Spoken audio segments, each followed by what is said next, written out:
please na dito nyo dinala yung anak nyo. Marami siyang matututunan dito.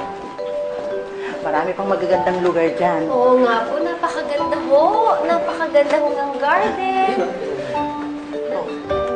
O, diba? Diba? Nagdodrawing mo siya. Pwede ka po Do you need a minute, Mr. De La Costa?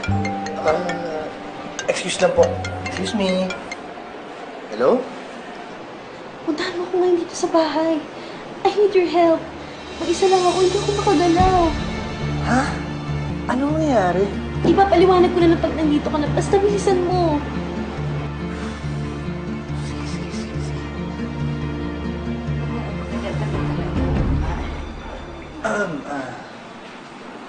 Shall we begin the tour?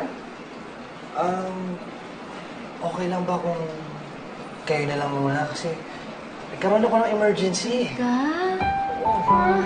Mas importante pa yung emergency mo rin kaysa kay Kat-Kat. Sabihin mo na lang dyan sa kasama mo sa opisina. Kasama mo si Kat-Kat, ha? Oo nga naman po, Popsi. Sige na po, please. Kat-Kat, pasensya ka na, ha? Promise, babawi sa'yo si Popsi. Okay?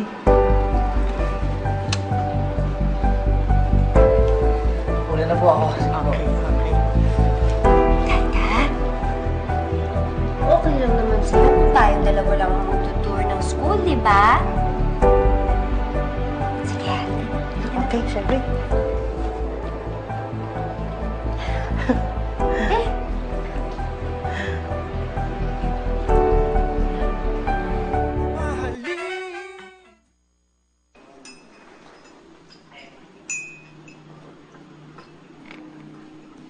Popsi, pwede po bang paabot ng itlog, please?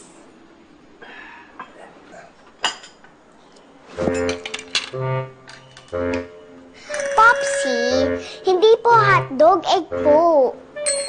Ay, egg ba? Sorry. Ito na. Okay. Ayan. Okay na. Popsi, okay ka lang po ba? Puyat po ba kayo? Bakit mo naman naitanong? Eh kasi po ang lalim ng eye bags niyo eh. Hindi po ba kayo nakatulog kagabi? Ano pong ginawa niyo kagabi magdamag?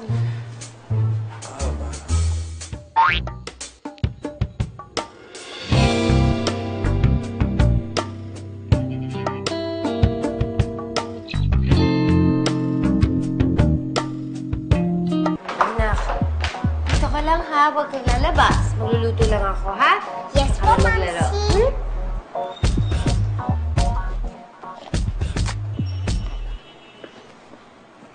Hi, Angel! Galing akong school. Ang ganda ng bago kong school. Ang saya-saya ko kasi kasama ko sina Mamsi at Popsi. Pero sandali lang, kasi umalis agad si Popsi. Hay, ang lungkot pala pag naiiwan. Ang lungkot naman, hindi ka nagsasalita. Tara, labas tayo. Baka may bata sa labas.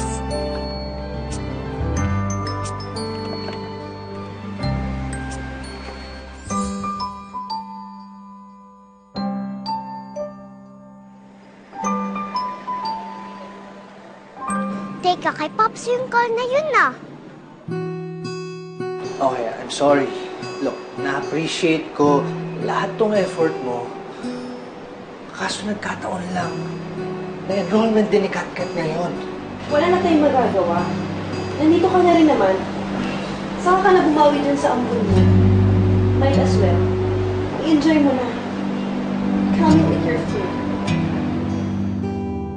Kay Popsi nga. Anong ginagawa niya dito sa bahay ni Miss Sungit?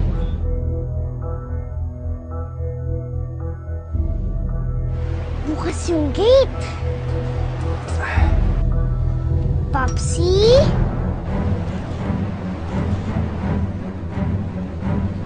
Popsi, nandyan po ba kayo sa loob? Popsi!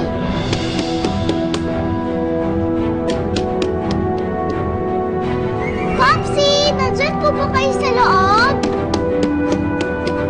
Uh-oh, Juan! paano mo ipapaliwanag kay Katkat na ang pananghalian mo ay walang iba kundi ang iyong kapitbahay?